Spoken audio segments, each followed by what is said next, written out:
So ayun na nga mga ka-office, nandito tayo ngayon sa Cromax Motor sa Imus, Cavite. For today's video is update ko kayo dito sa ating project na Land Cruiser. So ayan, samahan nyo ako para silipin natin yung mga bagong update dito sa ating unit na to. So ito. So ayan, natapos na yung kanyang pintura dito sa harapan. Ayan. Totally tapos na siyang pinturahan lahat. So ang kailangan na lang dito is lagyan ng kanyang windshield. Yan, ito.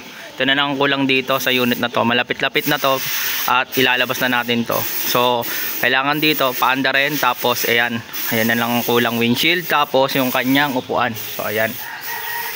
Ayan. Malapit-lapit na to, matatapos na tong ating unit na to.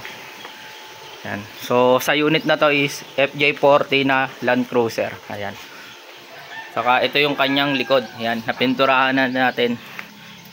Yung previous vlog natin is wala pa to. Ayan. Ayan, yan, napinturahan na natin. So finally natapos na. So kaprason lang to, maayos na tong ating unit na to.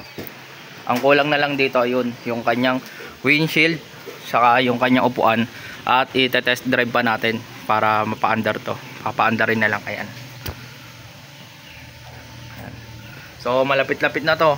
Maya lalabas na tong unit na to at matatapos na.